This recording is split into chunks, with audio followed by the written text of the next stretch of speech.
మినాసా ఈ రోజు మనం అయితే డిమన్స్ లో ఇన్ఫినిటీ క్యాస్ల్ ఆర్క్ మాంగా అయితే ఎక్స్ప్లెయిన్ చేయబోతున్నాం. ఈ వీడియోని లైక్ చేసి లాస్ట్ వరకు అయితే తప్పకుండా చూడండి. లాస్ట్ వీడియోలో చాలా మంది డిమన్ స్లేయర్ మాంగాని కంటిన్యూ చేయమన్నారు కాబట్టి నేను తొందరగా అయితే డిమన్ స్లేయర్ మాంగాని అయితే కంప్లీట్ చేసేస్తాను. మీరు మాంగా ఎక్స్ప్లెనేషన్స్ కి సపోర్ట్ చేస్తారని ఎక్స్పెక్ట్ చేస్తున్నాను. ఇంకా లేట్ చేయకుండా వీడియోని అయితే స్టార్ట్ చేసేద్దాం.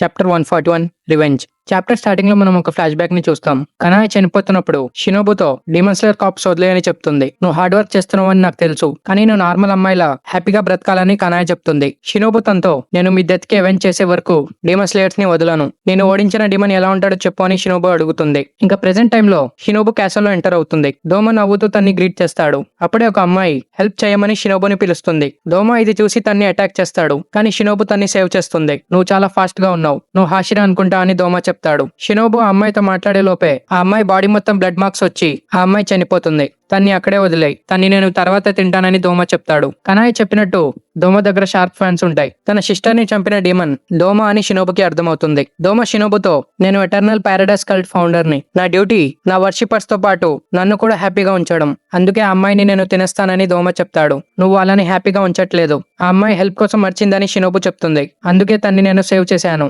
తనకిప్పుడు నొప్పిగా లేదు, ఇంకా తను సఫర్ అవ్వట్లేదని దోమ చెప్తాడు. దోమ పారాడైస్ కల్ట్ అంటే తను అమ్మాయిల్ని తినేసి వాళ్ళని హ్యాపీగా ఉంచుతున్నానని అనుకుంటూ ఉంటాడు. చనిపోవడం అంటే అందరికీ భయమని, అందుకే తను అందరినీ తినేస్తాడు. ఇలా చేస్తే అందరూ హ్యాపీగా తనతో పాటు బ్రతుకుతారు, అంటే అమ్మాయిలు చనిపోయిన తర్వాత తన బాడీలో బ్రతుకుతారని దోమ ఫీల్ అవుతూ ఉంటాడు. ఇది విని షినోబు ఇరిటేట్ అయ్యి నువ్వు మంచోడు అని అనుకుంటున్నావేమో, కానీ నిన్ను చూస్తే నాకు వామిట్ వస్తుందని షినోబు చెప్తుంది. ఇది విని దోమ మేమిద్దరం ఫస్ట్ టైం కలుస్తున్నా, నువ్వు నాతో చాలా హార్ష్ గా మాట్లాడుతున్నావు, నిన్ను చూస్తే చాలా బాధగా ఉంది, నీకేమైనా ఇబ్బందిగా ఉంటే నాతో చెప్పు, నేను వింటానని దోమ చెప్తాడు. ఇంకా మనం ఫస్ట్ టైం షినోబుని కోప్పడ్డం చూస్తాం. షినోబు తన హావరి దోమకి చూపిస్తూ ఈ హావరిని చూస్తే నీకు గుర్తుకు రావట్లేదా, నా సిస్టర్ ని చంపింది నువ్వే అని షినోబు చెప్తుంది. ఇంకా దోమకి కనాయ గుర్తుకొస్తుంది. నాకు గుర్తుకు వచ్చింది, తను ఫ్లవర్ బ్రీతింగ్ యూస్ చేసిన అమ్మాయి, తను చాలా స్వీట్ ఇంకా క్యూట్ గర్ల్, నేను అమ్మాయిని తినాలనుకున్నాను, కానీ ఆ రోజు సన్ రైజ్ అవ్వడంతో నేను తనని తినలేకపోయానని దోమ చెప్తాడు. ఇదంతా విని షినోబు దోమ మీద అటాక్ చేస్తుంది. తను ఇన్సైడ్ బ్రీతింగ్ యూస్ చేసి దోమ కంటిలో స్టాప్ చేస్తుంది. ఇంకా దోమ డిమనాట్ తో షినోబుని అటాక్ చేస్తాడు. షినోబు అటాక్ నుంచి తప్పించుకుంటుంది, కానీ దోమ డిమనాట్ తనకి టచ్ అవుతుంది. దోమ డిమనాట్ లో ఐస్ లోటస్ ఉంటాయి. అవి ఎంత చల్లగా ఉంటాయంటే ఆ చల్లగాలి వల్ల షినోబు లంగ్స్ డ్యామేజ్ అవ్వచ్చు. నువ్వు చాలా ఫాస్ట్ గా ఉన్నావు, కానీ డిమన్ స్టాప్ చేస్తే చావరు, నువ్వు వాళ్ళ నెక్ ని కట్ చేయాలని దోమ చెప్తాడు. స్టాప్ చేస్తే చావరని నాకు తెలుసు, కానీ పాయిజన్ తో చావచ్చని షినోబు చెప్తుంది. షినోబు తన ఫస్ట్ అటాక్ లోనే దోమ కంటిలో పాయిజన్ తో అటాక్ చేసింది. ఇంకా దోమ ఫేస్ కలర్ చేంజ్ అవుతుంది. అప్పర్ మూన్ డిమన్స్ పాయిజన్ తో చేస్తారో లేదో షినోబుక్ కూడా తెలీదు. దోమ నోట్లో నుంచి చాలా బ్లడ్ వస్తుంది. నువ్వు రూయి మౌంటైన్ లో యూజ్ చేసిన పాయిజన్ కన్నా ఈ పాయిజన్ ఇంకా స్ట్రాంగ్ ఉందని దోమ చెప్తాడు. రూయి మౌంటైన్ అంటే సీజన్ 1 లో స్పైడర్ ఫ్యామిలీలో షినోబు ఒక డిమన్ ని పాయిజన్ తో చంపింది కదా, దాని గురించి దోమ చెప్తున్నాడనమాట. నేను అనుకున్నట్టు వీళ్ళు ఇన్ఫర్మేషన్ షేర్ చేసుకుంటున్నారు. అతను చెప్పినట్టు నువ్వు నీ పాయిజన్ ని మిక్స్ చేసుకుంటే అటాక్ చేస్తావు. అతను అంటే మూజన్ అనమాట. ఇంకా స్లోగా దోమ పాయిజన్ ఎఫెక్ట్ ని తగ్గిస్తాడు. నువ్వు చాలా హార్డ్ వర్క్ చేసావని నాకు తెలుసు, కానీ నీ పాయిజన్ నా మీద వర్క్ చేయట్లేదు. ఇంకా దోమ షినోబు పాయిజన్ ని ఎలా మిక్స్ చేస్తుందో గెస్ చేస్తాడు. నువ్వు నీ స్వాడ్ ని షీట్ లో పెట్టేటప్పుడు ఒక యూనిక్ సౌండ్ వస్తుంది, అంటే ఆ సౌండ్ అర్థం నువ్వు పాయిజన్ మిక్స్ ని చేంజ్ చేస్తున్నట్టు కదా అని దోమ చెప్తాడు. ఇంకా తను ఎక్సైట్ అయ్యి నవ్వుతూ పాయిజన్ తో అటాక్ చేయడం చాలా సరదాగా ఉంది, నీ నెక్స్ట్ అటాక్ నా మీద వర్క్ చేస్తుందో లేదో ట్రై చేయని దోమ చెప్తాడు. సరే అయితే నువ్వు చెప్పినట్టే చేస్తాను, ఇది వర్క్ చేయదేమోనని నేను ముందే ఎక్స్పెక్ట్ చేశానని షినోబు చెప్తుంది. చాప్టర్ 141 ఇక్కడతోనే కంప్లీట్ అవుతుంది. చాప్టర్ 142 స్టార్టింగ్ లో మనం దోమ చిన్నప్పుడు సీన్ ని చూస్తాం. అంటే తను హ్యూమన్ గా ఉన్నప్పుడు తను చిన్నప్పటి నుంచే చాలా స్మార్ట్ ఇంకా కైండ్ కిడ్. తను జాలీతో జనాలని హెల్ప్ చేసి వాళ్ళని హ్యాపీగా ఉంచేవాడు, ఎందుకంటే అది తన డ్యూటీ అని దోమ చెప్తాడు. దోమ పుట్టినప్పుడు తన పేరెంట్స్ తన రెయిన్బో వాయిస్ ని చూసి ఇంకా తన హెయిర్ కలర్ ని చూసి తను ఒక స్పెషల్ చైల్డ్ అని చెప్తారు. తను దేవుడి వాయిస్ కూడా వినగలడని అనుకుంటూ ఉంటారు. దోమ తన పేరెంట్స్ తెలివి తక్కువ వాళ్ళు అని చెప్తాడు, ఎందుకంటే తన పేరెంట్స్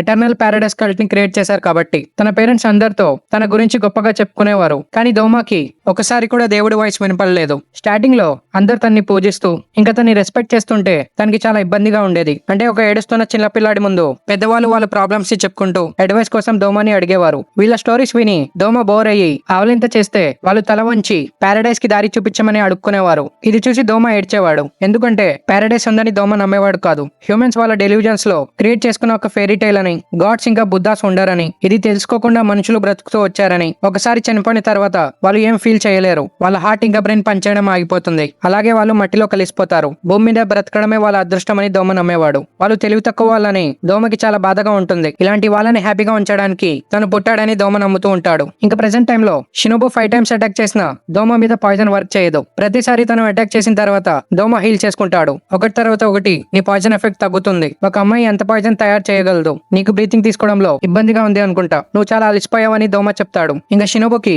ఒక అప్పర్ మూన్ స్ట్రెంత్ ఎంత ఉంటుందో అర్థమవుతుంది. పాయిజన్ తన మీద వర్క్ చేయట్లేదు. ఇంకా తన రెసిస్టెన్స్ స్పీడ్ చాలా అబ్నార్మల్ గా ఉంది అని షినోబు చెప్తుంది. నా బ్లడ్ డిమన్ ఆర్ట్ తర్వాత నీ లంగ్స్ పాడైపోయినట్టు ఉన్నాయని దోమ చెప్తాడు. ఇది విని షినోబు తన బ్లడ్ ని ఫాగ్ గా మార్చేసి తన ఫ్యాన్ తో స్ప్రెడ్ చేస్తున్నాడు. అందుకే బ్రీతింగ్ తీసుకోవడం చాలా డేంజరస్. నేను ఒకేసారి చాలా పాయిజన్ యూస్ చేసి తనకి మల్టిపుల్ అటాక్స్ చేస్తానని షినోబు చెప్తుంది. ఇంకా తను insect breathing dance of the dragon fly compounders hexagon use చేసి దోమ మీద అటాక్ చేస్తుంది. నేను ఇప్పటి వరకు కలిసిన హాషిరాస్ కన్నా నువ్వు ఫాస్ట్ గా ఉన్నావని దోమ చెప్తాడు. ఇంకా షినోబు దోమని అటాక్ చేసి వెనక్కి వెళ్తుంది. కానీ అప్పటికే దోమ తన్ని కౌంటర్ అటాక్ చేసేస్తాడు. నువ్వు నీ స్పీడ్ ని యూస్ చేసుకుని పాయిజన్ తో అటాక్ చేయకుండా నా హెడ్ కట్ చేసి ఉంటే గెలిచేదానివని దోమ చెప్తాడు. కానీ మళ్ళీ తను నవ్వుతూ అది కూడా వర్క్ చేసేది కాదేమో, ఎందుకంటే నువ్వు చాలా చిన్నగా ఉన్నావని దోమ నవ్వుతూ చెప్తాడు. ఇది విని షినోబు నా హ్యాండ్స్ ఎందుకు అంత చిన్నగా ఉన్నాయి, నా హైట్ నా సిస్టర్ కన్నా ఎందుకు తక్కువగా ఉంది, నేను కొద్దిగా స్ట్రాంగ్ ఇంకా హైట్ ఉంటే ఆ డీమన్ హెడ్ ని కట్ చేసేదాన్నేమో, చేతులు ఇంకా కాళ్ళు ఎంత పెద్దగా ఉంటే వాటిలో అన్ని మజల్స్ ఉంటాయి, వాటి వల్ల మనకి చాలా అడ్వాంటేజ్ గా ఉంటుందని షినోబు చెప్తుంది. కానీ తన సిస్టర్ తనకన్నా హైట్ ఉన్నా సరే తన సిస్టర్ బాడీ స్లిమ్ గా ఉండేదని షినోబు చెప్తుంది. ఈ అడ్వాంటేజ్ గ్యోమే దగ్గర ఉన్నాయి కాబట్టి తను ఏ మిషన్ కి వెళ్ళినా అది సక్సెస్ అవుతుందని షినోబు చెప్తుంది. ఇంకా తను తన సిస్టర్ తో స్పెండ్ చేసిన లాస్ట్ మూమెంట్స్ ని గుర్తుకు తెచ్చుకుంటుంది. నువ్వు ఆ డీమన్ తో ఓడిపోతావని నా సిస్టర్ చెప్పాలనుకుంది కానీ చెప్పలేదని షినోబు చెప్తుంది. ఇంకా తను ఇవన్నీ గుర్తుకు తెచ్చుకుని ఏడుస్తున్నప్పుడు తన సిస్టర్ స్పిరిట్ తన దగ్గరికి వస్తుంది. ఏడవకుండా లేచి నిలబడని తన సిస్టర్ చెప్తుంది. నేను లేవలేను, నాకు చాలా బ్లడ్ లాస్ అయ్యింది, ఇంకా నా లెఫ్ట్ లంగ్ మొత్తం డ్యామేజ్ అయిపోయింది, నేను బ్రీతింగ్ కూడా తీసుకోలేనని షినోబు చెప్తుంది. కానీ తనతో వీటన్నిటితో సంబంధం లేదు. నువ్వు లేచి నుంచో. ఇన్సెక్ట్ హాషిరా కోచో షినోబు, నువ్వు ఒకసారి ఆ డీమన్ ని ఓడించాలనుకుంటే తన్ని ఓడించాయి. నువ్వు గెలవాలి అనుకుంటే ఎలాగైనా గెలువు, దాని బదులు దేన్నైనా సాక్రిఫైస్ చేసాయి. నాకు ఇంకా కనావుకి నువ్వు ప్రామిస్ చేశావు. ఇంకా షినోబు కనావు గురించి ఆలోచిస్తుంది. దోమ షినోబు దగ్గరికి వస్తూ ఉంటాడు. షినోబుకి సారీ చెప్తాడు. నిన్ను ఫుల్ గా కట్ చేయలేదు, నీకు చాలా నొప్పిగా ఉన్నట్టుగా ఉందని దోమ చెప్తాడు. నువ్వు ట్రై చేస్తూ ఉండు, నువ్వు ఫైట్ ని గెలుస్తావని కానా తనకి చెప్తుంది. షినోబు లేచి నించుంటుంది. దోమ తన్ని చూసి షాక్ అవుతాడు. ఇంత జరిగినా సరే నువ్వు లేచి నించుంటున్నావు, నువ్వు నిజంగానే మనిషివేనా? నీ కాలర్ బోన్, లంగ్స్ ఇంకా రిప్స్ అన్ని డ్యామేజ్ అయ్యాయి. ఇంత చిన్న బాడీతో చాలా బ్లడ్ లాస్ అయినా నువ్వు చావలేదంటే నేను సర్ప్రైజ్ అయ్యాను. ఇది దోమ చెప్తున్నప్పుడు షినోబు నోట్లో నుంచి బ్లడ్ కక్కుతుంది. ఇది చూసి దోమ నవ్వుతూ, నీ లంగ్స్ లో బ్లడ్ వెళ్ళింది కాబట్టి ఇలా జరుగుతుంది, నువ్వు దిగులు పడకు, నేను తొందరలోనే నీ పెయిన్ ని తగ్గిస్తాను, నువ్వు ఇంకా ట్రై చేయాల్సిన అవసరం లేదు, గివ్ అప్ చేసేయని దోమ చెప్తాడు. తన నెక్ ని ఏం చేసి తన నెక్ లో పాయిజన్ ఇంజెక్ట్ చేస్తే నేను గెలవగలనని షినోబు చెప్తుంది. ఇంకా Shinobu insect breathing dance of the centipede 100 leg zigzag use చేస్తుంది. ఇది చూసి దోమ షాక్ అవుతాడు. షినోబు చాలా ఫాస్ట్ గా ఉంటుంది కాబట్టి దోమ తన అటాక్స్ ని రీడ్ చేయలేకపోతాడు. దోమ షినోబు మీద అటాక్ చేస్తాడు. షినోబు అటాక్ ని డాచ్ చేస్తుంది కాబట్టి తన హౌరీ మాత్రమే కట్ అవుతుంది. దోమ తన్ని చూసే లోపే షినోబు కింద నుంచి దోమ నెక్కి ఫైనల్ అటాక్ చేస్తుంది. చాప్టర్ 142 ఇక్కడతో కంప్లీట్ అవుతుంది. చాప్టర్ 143 స్టార్టింగ్ లో మనం షినోబు ఇంకా కనాయ బ్యాక్ స్టోరీని చూస్తాం. తన లైఫ్ మొత్తం హ్యాపీనెస్ తో ఉంటుందని షినోబు అనుకుంది. కానీ ఒక రోజు డిమన్స్ తన పేరెంట్స్ ని చంపిన తర్వాత హ్యాపీనెస్ ఎక్కువ రోజులు ఉండదని షినోబుకి అర్థమైంది. గ్యోమే వచ్చి వీళ్ళిద్దరిని సేవ్ చేస్తాడు. తన హ్యాపీ లైఫ్ డిస్ట్రాయ్ అయిందని తనకి తెలుసు. కానీ చాలా మంది హ్యాపీ లైఫ్ ఇంకా డిస్ట్రాయ్ అవ్వలేదు. అందుకే ఇద్దరు సిస్టర్స్ ఒక ప్రామిస్ చేసుకుంటారు. వీళ్ళిద్దరు స్ట్రాంగ్ అయ్యి వేరే వాళ్ళ హ్యాపీనెస్ ని ప్రొటెక్ట్ చేస్తారని, వీళ్ళిద్దరికి జరిగినట్టు వేరే వాళ్ళకి జరగకూడదని వీళ్ళిద్దరు డిసైడ్ అయ్యి డిమన్ స్లేయర్ కార్ప్స్ జాయిన్ అవుతారు. వాళ్ళు ఎంత వీక్ అయినా వాళ్ళు ఒక డిమన్ హెడ్ ని కట్ చేయకపోయినా ఒక డిమన్ ని చంపితే 10 పీపుల్ ని సేవ్ చేసినట్టు, అదే ఒక అప్పర్ మూన్ డిమన్ ని చంపితే 100 పీపుల్ ని సేవ్ చేసినట్టు. తను ఇది చేయగలదో లేదో అని అది ఇంపార్టెంట్ కాదు, ఎందుకంటే తను ఇది ఎలాగైనా చేయాల్సిందే. ఇంకా షినోబు తాంజిరో సీజన్ 1 లో షినోబుకి క్వశ్చన్ అడుగుంటాడు కదా, దానికి మళ్ళీ ఆన్సర్ ఇస్తుంది. సీజన్ 1 లో తాంజిరో షినోబు నుంచి యాంగర్ ని స్మెల్ చేస్తాడు. కోపంగా ఉన్నారా అని తాంజిరో అడుగుతాడు. షినోబు అది గుర్తుకు తెచ్చుకొని, అవును తాంజిరో, నేను కోపంగా ఉన్నాను, నేను చాలా టైం నుంచి కోపంగానే ఉన్నాను, నా పేరెంట్స్ చనిపోయారు, నా సిస్టర్ చనిపోయింది, కనావో తప్ప నా సక్సెసర్స్ అందరూ చనిపోయారు. ఇంకా తన ఆవో ఇంకా వేరే అమ్మాయిని గుర్తుకు తెచ్చుకొని వాళ్ళందరి రిలేటివ్స్ చనిపోకపోయి ఉంటే వాళ్ళు వాళ్ళ ఫ్యామిలీస్ తో హ్యాపీగా ఉండేవారు. ఇంకా ప్రెసెంట్ టైం లో దోమ బ్లడ్ డిమన్ ఆర్ట్ ని క్రియేట్ చేస్తాడు. తన మీద పాయిజన్ ఎందుకు వర్క్ చేయట్లేదని షినోబు ఫ్రస్ట్రేట్ అవుతుంది. షినోబు కటానా దోమ నెక్ నుంచి బయటికి రావడంతో షినోబు కింద పడుతుంటుంది. అప్పుడే దోమ తన డిమన్ ఆర్ట్ ని యూజ్ చేసి షినోబుని పట్టుకొని హక్ చేసుకుంటాడు. దోమ తన్ని కంగ్రాచులేట్ చేస్తాడు. నువ్వు చాలా హార్డ్ వర్క్ చేసావు, నీలాంటి వీక్ అమ్మాయి ఇంతవరకు వస్తుందని నేను నమ్మలేకపోతున్నాను, నువ్వు నీ సిస్టర్ కన్నా తక్కువ టాలెంటెడ్ అయినా నువ్వు చాలా డిమన్స్ ని చంపావు, ఇదంతా యూజ్లెస్ అని తెలిసినా కూడా నువ్వు నన్ను ఓడించడానికి ట్రై చేశావు. నేను నిన్ను తినడానికి నువ్వు తగిన దానివి. నీకేమైనా లాస్ట్ వర్డ్స్ ఉంటే చెప్పు, నేను వింటానని దోమ చెప్తాడు. గో టు హెల్ అని షినోబు చెప్తుంది. అప్పుడే డోర్ ఓపెన్ చేసుకుని కనావో అక్కడికి వస్తుంది. తను షినోబుని చూసి మాస్టర్ అని పిలుస్తుంది. షినోబు తనకి ఒక హ్యాండ్ సైన్ చూపిస్తుంది. అది దోమ కూడా చూసుకుంటాడు. ఇంకా దోమ గట్టిగా హక్ చేయడం స్టార్ట్ చేస్తాడు. షినోబు బోన్స్ విరిగిన సౌండ్ కనావోకి వస్తుంది. ఇంకా షినోబు కటానా తన చేతిలో నుంచి పడిపోతుంది. ఇది చూసి కనావో